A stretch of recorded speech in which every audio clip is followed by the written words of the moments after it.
The clocks have just gone back. Have they gone back? Have they gone forward? Back. Back. Because you gain time in bed. So they spring forward and Forwards. fall back. Yeah. I find that really tricky Why? because I think fall forward could be a thing. Fall forward and spring back. Yeah.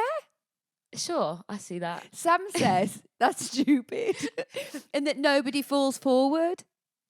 But you can fall forward. You can, but I don't see how you've got that. Like, naturally, you fall back. But I have fell forward. Sure, maybe it's the trauma. I did actually once fall forward when I tripped over something and head-butted my head against a wrought iron gate and then cut my head open, and I've got a little scar up here. No. And Sam was watching me from a car thinking, what has she just done? She's the clumsiest person. I am not remotely graceful. Anyway, that's why I'm confused. I think you can spring back and forth, and I think you can fall forward and back. And so I am Sure. never helped by that phrase. But the clocks have gone back, which gave us time in bed, unless you're a young parent. Sorry for you guys. It might not have worked out for you. But that means we're trying to do stuff to gain some light because we are heading towards the winter. And this episode is about that. We are going to talk together in this episode of the podcast around the concept of wintering, natural winter and more kind of emotional, spiritual winter. And what do we do with that? Okay, let's get do cozy. So I was recommended to read this book, Wintering, by Catherine May, which was kind of the initial inspiration for having this topic. And I've been chatting about this book with you and with Laura, haven't I? Yeah. And let's just say I found it mixed. Okay, why? Why? I found it mixed because it probably wasn't what I expected. That's the first thing. The title says The Power of Rest and Retreat in Difficult Times. So I thought it was going to be very much about winter as this concept of the difficult seasons, the winter moments of life, and what we need to do in order to winter well. And I found it a little bit, if I'm honest, a little bit ethereal. It's quite tangential around lots of interesting things, like a whole eclectic collection of stuff, like robins, dormice, knitting, pickling, baking, snow, cold water, summer, winter solstice, Stonehenge, all sorts of things that my brain didn't always wolves didn't always metaphorically understand. So that could be me. Laura did a little bit of research for the pod because she helps me with some of my research, and she found some really brutal reviews, which I won't read, where some people just essentially, it probably was like me, that it wasn't what they expected. But there were some lovely moments in it around understanding that nature has winter and it's everywhere in the animal kingdom, in the natural world. And therefore, why do we think we shouldn't, basically? Yeah. And I like that concept. And trees, I'm just looking out my window now, and there's still leaves on the trees right now, but lots of those trees will lose their leaves. They will shed what feels like life in order for fresh life to come. And I don't know whether you relate to this, Zoe, but I think some of the culture that we're in or we're surrounded by can sometimes push winter aside for eternal summer. I was just thinking about how I, myself, and have friends who might want to go away in the winter to go get sun or I need some sun. I'm one of those people. And I'm totally one of those people. And the need to like constantly just, I guess to be fair, being in England, we don't get loads of it anyway, but almost escape it. Dark winter. What do you think? Yeah, I think that's true. And I think there is a potential for trying to escape natural winter. And I think sometimes we try to escape more emotional winters. I was talking to a doctor the other day who had a patient come in, and this patient was struggling with a winter moment of life. And essentially they wanted the doctor to take the winter moment away. And she was saying there is this challenge of supporting people through winter, but also the recognition that we have to winter. We have to do wintering. And we experience seasons of life that involve loss, that involve letting go, actual physical loss of a human person that we love, but also, I don't know, maybe we've lost a job, or our children have left the home, or we move to a new city, or something that we were involved in comes to an end. And that there's a wintering about that I think sometimes we want to stick a sticking plaster over rather than bottom out. And I think people who engage in social media, who engage in just living in the UK, there can be a sense of, oh, we don't really want to go there and everything is going to be okay and everything should be okay and look for the positive. Where wintering well, and you know, I have a friend Zoe who is a grief specialist she manages to keep a really positive, joyful perspective, but really pushes people to grieve well, is the process and natural season of life. And I think in this book, what she's trying to do is to say that in wintering, we need comfort, we need rest, we need to slow, and our expectations need to be different for ourselves. So that I can get with. Some of the other stuff was just probably a bit more... I'm quite a practical girl. And I love literature, like, you know I do, but I am still like, some of it felt a little bit on the edge of woo-woo for me to understand. Sure. Like, I don't relate to feeling like a wolf in winter. I also don't hate wolves. She talks about people despising wolves. I just haven't really thought a lot about wolves. Sure. It's not really in your day-to-day. No, and I've never really gone there with thinking, I mean, I may have really missed the point of that chapter, and I'm sorry if I have. So why don't we talk about, let's do the emotional winter a little bit more, first of all. Let's talk about that. I think that when we're in an emotional winter, often that's precipitated because, as I've just said, there's been a loss. And Laura was just saying in the other room how, like a counsellor's perspective would be that if you had a broken leg, you would say to people, don't put weight on that leg, it needs to heal. Yeah. But when we are in an emotional winter, which is because we are legitimately dealing with a painful thing, I'm talking about legitimate painful situations, why do we think we should put weight on something that needs to have the load bared a little bit differently? We need crutches for that season. Yeah. And we want to rush it. We don't like it. I mean, most of us don't want to stay in that place. We just want to be able to say, oh, I'm coming out the other side. I remember when Sam's dad died and my friend Ellie had her brain aneurysm. I just remember I cried every single day for a long time. And I distinctly remember one day I was hoovering. I can remember the moment and thinking, I've not cried today. And like that was like a little sign that winter was passing. Doesn't mean it went away. Of course it doesn't go away. But it was like this, there's a flower appearing on the earth, you know. But we've got to it doesn't mean people have to cry. There might not be criers, but we've got to go through that period.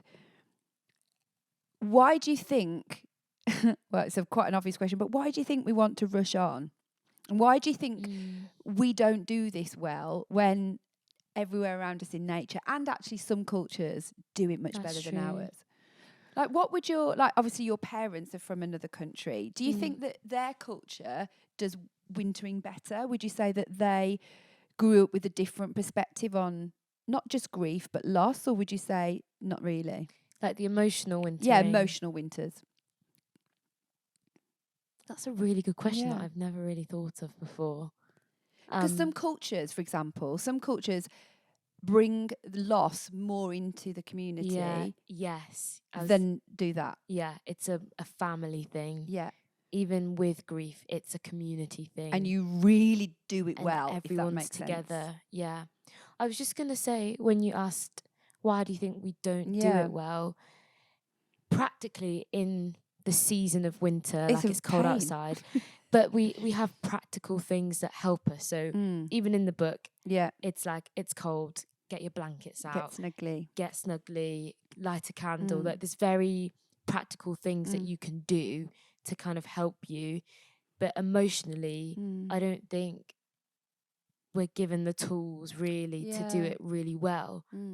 And to be fair, it's different for different people.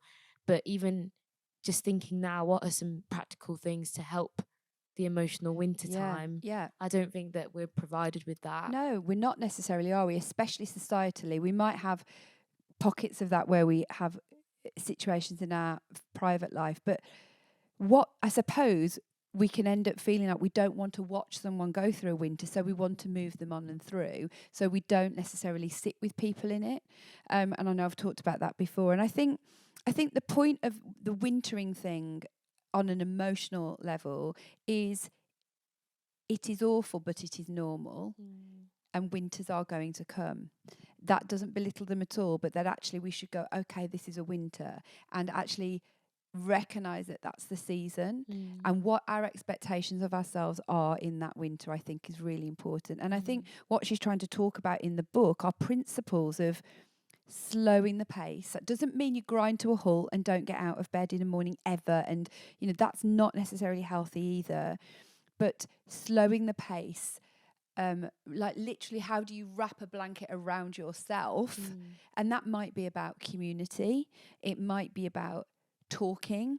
It's also about solitude and letting yourself rest with it. Sometimes when I'm in a more of a winter season, I don't want to get with my thoughts because I know I'm going to have to go there again and it's going to be painful. So again, the embracing the process of actually every time I do this, this is healing. Rather than this is making it worse. I think there's a resistance to that because we don't always see pain as good. Yeah. And I think there's constructive pain and painful things, and there's just completely unhelpful pain. Even my chiropractor said that to me the other day because it was in agony. I was in agony when I saw her, but it was meaningful pain that was bringing about healing as opposed to just, this is just so painful. Yeah. I wonder as well if there's something about, it's really helpful having the imagery of like nature. Yeah. How often we can think, oh, we're in winter for summer to come, without actually stopping and thinking the beauty of this winter. And it's in and hard of itself. And it's dark, but this alone, even emotionally, how sometimes we can drag people into heal so that you can feel better instead of just stop in this. And it's actually really good to feel everything, even if it's painful. Totally. Not for the sake of one day you won't feel this anymore, but for you to be in and process. Because I had this conversation with a friend this morning. We were talking early this morning about her daughter's changed secondary schools mid-secondary. And she was reflecting on, did we make the wrong decision back in year 7? Was I wrong? Was it the wrong place?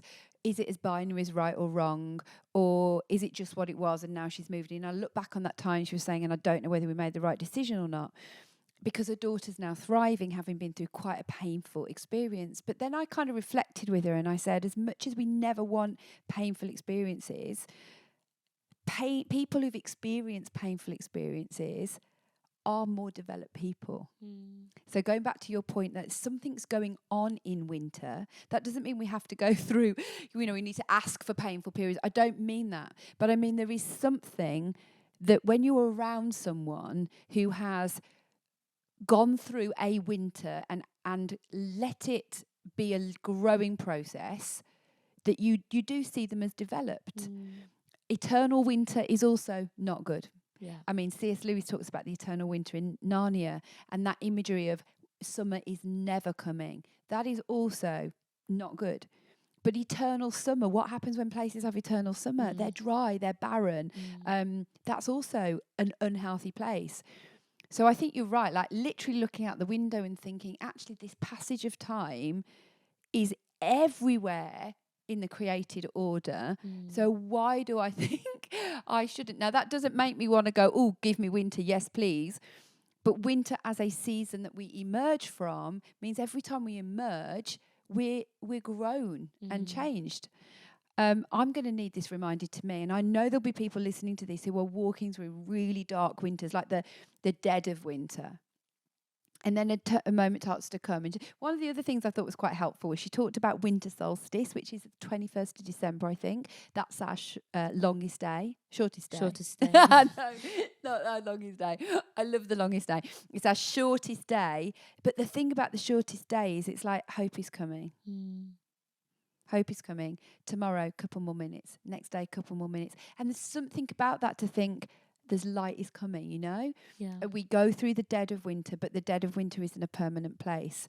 So I think that was a really good message of the book. And I think if you're listening to this and you're in a winter, you know, this will pass every day. There is that little bit more. And the moment of winter solstice, she says that, you know, people who kind of mark it will say to one another, we have turned the year. We have turned the year. And there's something about marking it and thinking that moment of turn has come that we might need to acknowledge in our own lives when we're in those moments. And I think the slowing down point is important in the same way as if you've got a broken leg, you're not going to run as quick. If you're feeling a bit broken, maybe our output is going to look a bit different. Doesn't mean we won't have any output, but perhaps we won't be at 100% output. Yeah. Even no one looks at a tree in winter and thinks, where are the flowers? You're underperforming. Yeah, like no one does that. Why do we do it to ourselves? That's a really good point. I don't look at that tree and go, get your act together. Put your leaves back on. No, we don't. And yet we just don't think about ourselves with that kind of approach. But we are also created order. So we are obviously going through those processes. And maybe we should be quite grateful that in the UK we do get seasons, because it helps us to really walk this out. And, you know, I don't say this with a pinch of salt. I totally recognise it's a lot. One of the things she talks about in the book around the slowing down is choosing activities or hobbies. So we're kind of sliding into the physical winter here, and how do we cope well with physical winter? If you're not in a winter of life, but you are in winter like we are, if you might be listening in New Zealand, which means that this is a bit irrelevant. But if you're listening in the Northern Hemisphere, you're in winter, right? So one of the things she talks about, both for an emotional winter or also a physical winter, is hobbies that slow us. Something that might be single activity hobby, something that's potentially creative, but you're doing something that is slow and meaningful and mindful, like knitting or baking or painting. Gardening. Yeah, people who do these kind of activities talk about there being a mindful nature about it. Years ago, I remember I did a cross stitch that somebody bought for me, and I loved doing it. I haven't done one since, and I probably should, but there was something about watching something tiny bit by bit come about that I was doing with my hands. That gave me a lot of pleasure. And doing a slow hobby could be a really good idea, especially for winter, but actually for all time. Do you do any slow hobbies? Just thinking about how I tried to grow herbs and I failed multiple times. Yeah. I'm not good at it. Don't look at me. I'm really not good at it. This is not my area of strength. But I want to be. Yeah. How about you? Yeah, that's a very good example, because you're seeing something come about, aren't you, through nurture and nourish and looking after. Well, that is not my department. I kill all of it. You make sourdough. Yeah, I do. I've killed my starter again. Sorry, Sarah, if you're listening. But no, I do make sourdough. Do you know what the problem is, though? Sometimes, even when I'm doing a slow hobby, I can have a rushed mindset. Like, oh, I've got the sourdough to make. When actually the whole point of it should be that you kind of... You get the dough and you slap it out on the side and you give it a few turns, you pop it back in the bowl and you come back to it a little bit later. Yeah. You slap it out, you do it again, you go come back. And I can then rush that process because I'm like, I'm trying to cut the corners of the process, and the whole point of it is it's a slow activity. And I think there's also something around the mindset of these things that we could still be doing on fast pace. Yeah. So I think one activity that might fall under this category, I think it does for me, is swimming. When I swim, I find it difficult to do a lot else. I do think, but you can't be listening to a pod. No. I can't be, all I can do, I can think, I can pray, or I can just count. But it's a slower activity unless I'm trying to race someone down.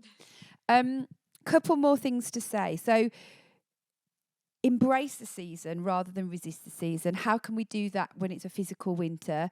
Find the things that you love about winter, or start to develop some more traditions that help winter feel like a good thing. I've got friends that adore winter and adore Christmas, and they're so excited. If you're not one of those people, what are some of the things that you can begin to build into the winter season that you can enjoy? One of the things I do love about winter is when I know I'm not going out again. You know, when you come home and you're like, I'm going to put my pajamas on and I'm not out again this evening, and I can cozy up. I do like that.